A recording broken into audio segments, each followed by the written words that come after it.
Good morning. Welcome back to Joellen's Kitchen. Today we're going to make a butterscotch pudding.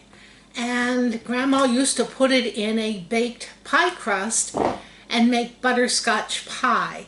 And sometimes she'd make the meringue and put it on top and bake it. And that's wonderful. But I thought today, because I'd like to share it with some of my coworkers, I'd rather make it into a pudding. And I'm going to break some cinnamon graham cracker crumbs in the bottom for a type of a crust, and then maybe take a can of whipped cream along and put that on top. So I'm going to alter it just a little bit, but the butterscotch pudding recipe is the same, so that's a given. And we're going to start by putting cups of brown sugar into a pan. And I do have one of my copper pans that doesn't stick, so that's really nice. And then we want to put 1/4 cup of water. Now it doesn't seem like a lot, but that's really what we have to work with. And we're going to cook this until it like spins. Makes a thin thread that if you put a little bit in water, it would kind of get like a taffy. So I'm just mixing the water and brown sugar so it's all wet, and then we're going to put it on the stove and let it cook till it gets like a thread. There we go. That looks pretty good. I'll let you see that a little better. I have an old-fashioned cook stove. It's a gas stove. I've had it for a number of years. And that's my only stove, quite frankly. I have a microwave and things like that. But this is my only stove and true oven. I'm just going to put it on a low heat so I don't burn it. I'm not in any rush. I'll let that cook. And I will have to stir it from time to time. While that's getting ready, let's work on the rest. I want to put 3 tablespoons of flour into another container. There's 1, 2, 3. And I have 2 cups of milk pre-poured. I use Wengert's, it's not Wengert's anymore, Swiss Premium Dairy's whole milk.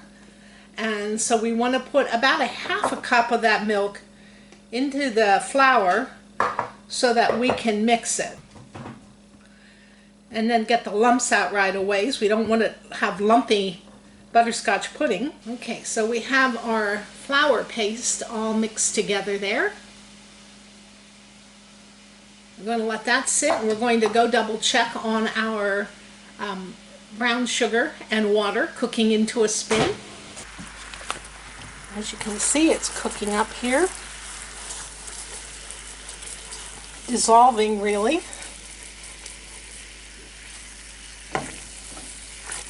Well, I think that's about it. Okay, we're going to add a 1/4 cup or 4 tablespoons of butter or margarine and melt that in there. And the other thing we need are 3 eggs.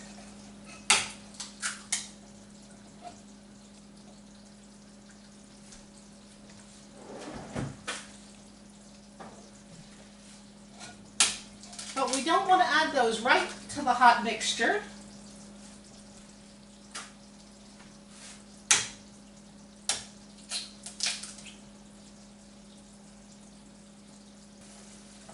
What we want to do is beat them up a little bit instead of putting them directly in. And once we have them beaten,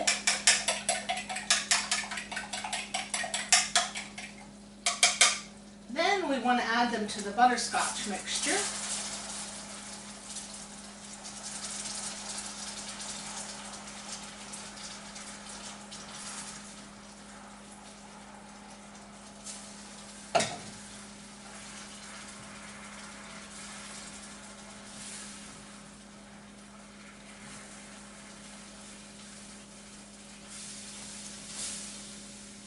And we also want to add in our flour mixture.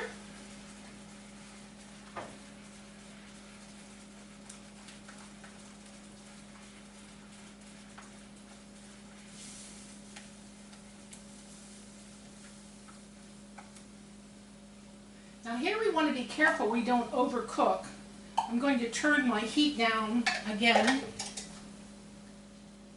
because we want to add the rest of the milk, and we don't want it to, we want to add the rest of the milk and we don't want it to curdle, so we turn down the heat.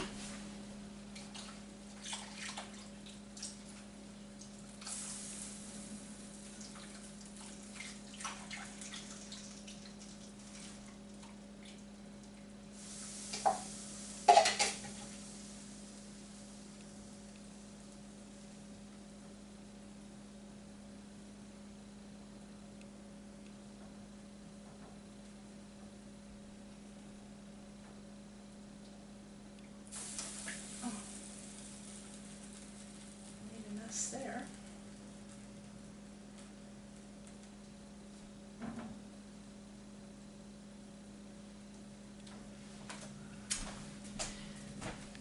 The other thing we want to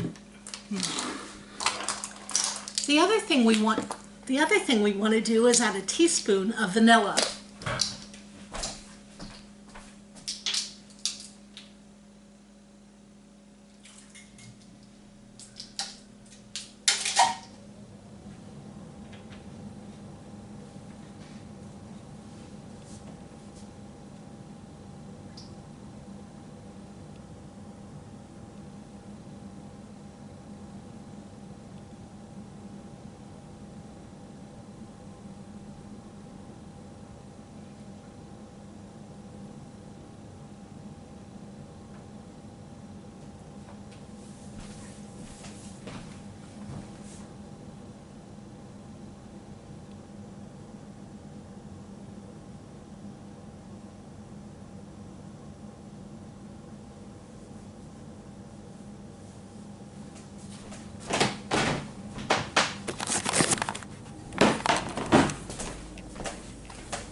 Just stirring that mixture of flour and water and butter and vanilla, brown sugar and eggs until it gets thick. And again, I turned it down because I don't want to curdle the milk by boiling it, but we will probably have to let it cook for some time till it gets thick.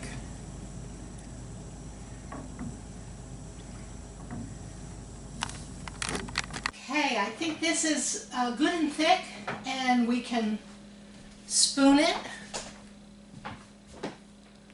We have nice thick butterscotch pudding. And I also have my graham crackers here, so let's get some of these out and break them into the bottom while that's cooling.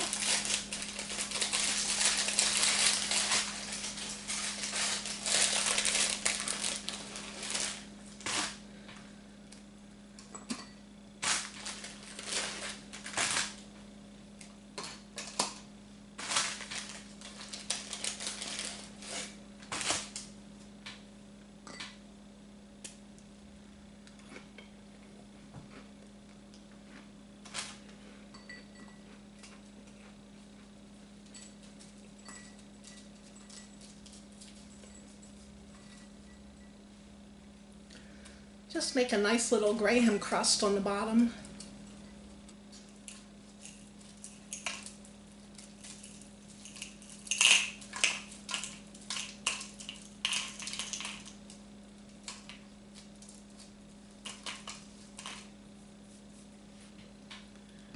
I have a spoon so we can spoon some into the cups.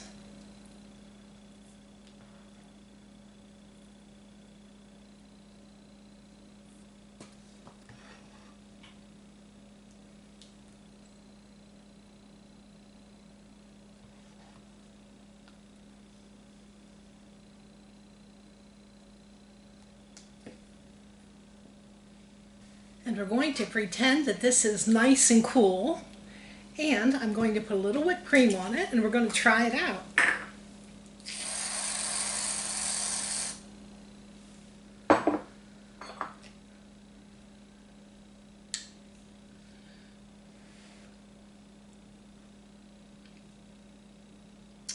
Oh boy, just like Grandma's. Enjoy your butterscotch pudding with your families.